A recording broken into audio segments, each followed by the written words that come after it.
Bakunzi ba channel inama nziza ku buzima, twongeye kubasuhuza. Uyu ni wa mwanya tubaganiriza ku bintu byinshi bitandukanye byafasha ubuzima bwanyu kumera neza no kwirinda indwara zitandukanye, bityo bigatuma ubuzima bwanyu burushaho kumera neza mukabaho neza. Mwibuke gukanda subscribe kuri YouTube channel inama nziza ku buzima, ndetse mukande no kunzogera iri iruhande mujye mubasha kubona amakuru igihe tuyashyizeho, kandi twakira n'ibitekerezo byanyu mwanditse muri comment kugira ngo tuzabone icyo tubaganirizaho ubutaha. Dore impamvu 5 zatuma ukwiye guhindura imyenda y'ibanga y'imbere kenshi. Ni kenshi ushobora kubona umuntu utabigambiriye ukabona imyenda y'ibanga y'imbere cyangwa se iyo bita underwear isa nabi yarahinduye ibara cyangwa ugasanga yaracitse.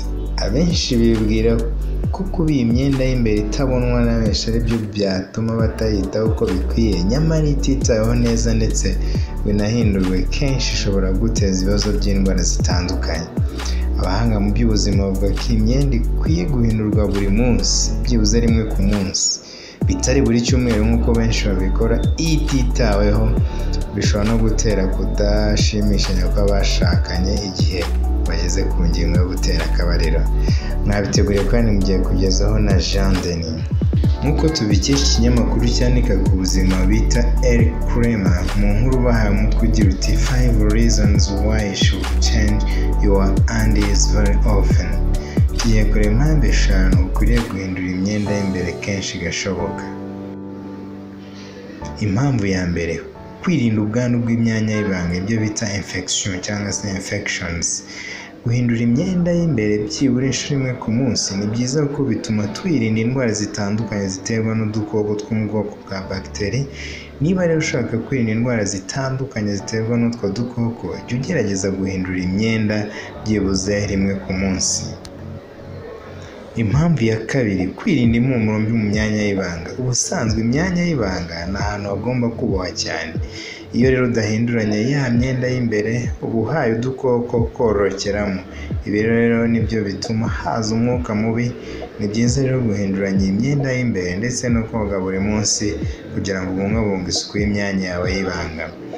Impamvu ya gatatu, kwirinda ko imyenda y'imbere isa nabi. Ni kenshi uzabona nk'ikariso yanitse ukabona hamwe isa n'umweru ahandi isa n'umuhondo.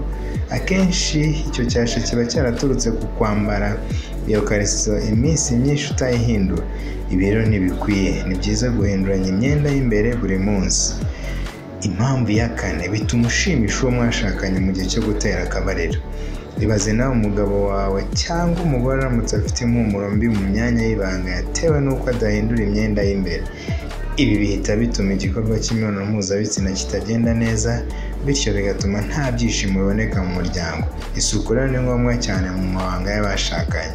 Impamvu ya gatanu ni ya nyuma, bitera akanyamuneza.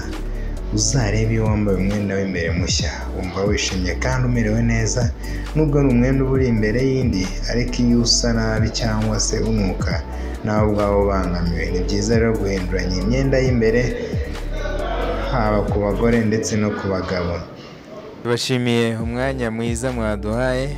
Mwibuke gukanda subscribe kuri YouTube channel inama nziza ku buzima, ndetse mukande no kunzogera iri iruhande mujye mubasha kubona amakuru igihe tuyashyizeho, kandi twakira n'ibitekerezo byanyu mwanditse muri comment kugira ngo tuzabone icyo tubaganirizaho ubutaha.